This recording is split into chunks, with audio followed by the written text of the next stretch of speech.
We'd be remiss if we didn't discuss Prince's battles with the music industry. Yes. Because if there's a reason why he was once known as the artist formerly known as Prince, I believe he did that to escape his contract, right? With Warner Brothers, right? He did, Yeah.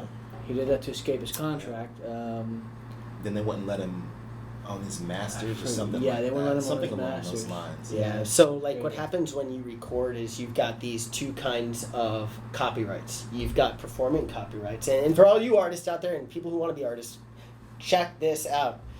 You've got performing arts copyrights. So those are like PAs. That's what you sign up, and when we do get our recordings, that's how we do it. Then, if we were part of a studio, say we wanted to be our own publishing company, say we wanted to be our own record labels, you would fill out an SR copyright. That'd be a sound recording, and that's where these masters are coming from. So, like, we own our masters to Disco Zombies, but that's the only song we really own the masters for. You mean Fun the fact. very, very, very first one?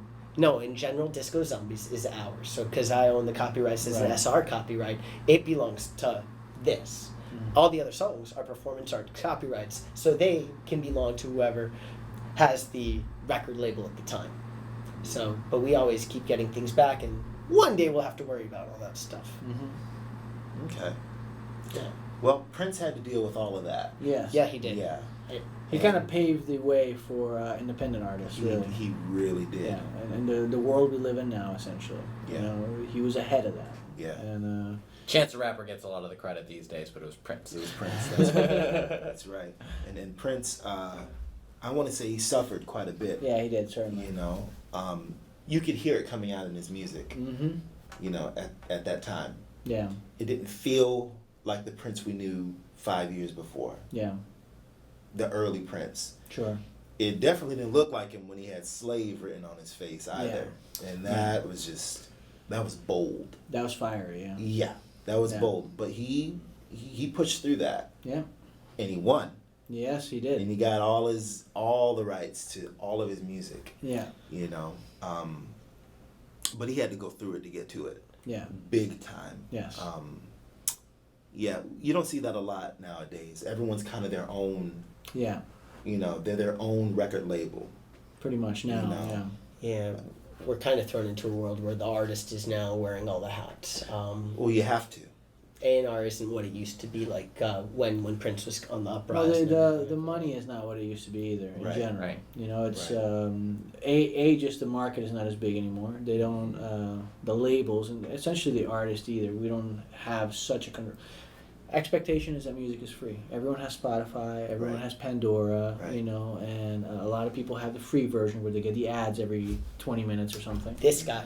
And the expectation of everyone is that music is free. It's just the reality of the world we live in right now. And so it's become harder, not to defend labels. I'm not here to defend labels.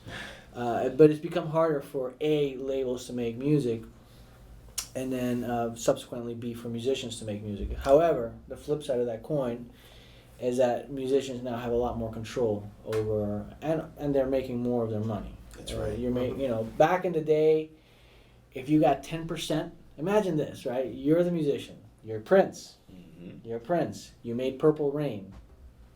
Masterpiece, right? Masterpiece. It's selling millions and millions of vinyl LPs. And Right? video. Yeah. Right? He didn't even make 10% of that money. Right. Not even. On top of that, the labels would dock you for all the marketing expenses. So they're taking 90% of the money. They're fronting it. Sure. Sure. But they're taking 90% of the money, and all those costs that they fronted, they're charging the artists. Like, for the videos, for the tours, for the marketing, for all that stuff. The artist is paying for it from their sub 10% royalty, right? So a very good example is TLC with Waterfalls. Yep. Right? What a good track. Huge track. Still hearing it to this day. That was the first song I ever learned how to play bass to. Brilliant music video, which made them bankrupt. Literally made them bankrupt. completely make them bankrupt. Yeah, I'm sure Left Eye lost it after that one, man. Yeah, I mean, but you have to look at who's helping you when you're Yeah. in that position as well. Yeah. It's really great to see that we're now going about it, and really the renaissance for independent musicians Yes. who want to do what they want to do and retain their creative integrity, so that we can all keep striving to be as profound as maybe one Prince record. Maybe it takes you 10, 15, 20 records in your lifetime to achieve that one pinnacle, but it's about the chase, to me at least. Yeah. Oh, certainly. I agree. Certainly. It's the rush. It's all that stuff. Yeah.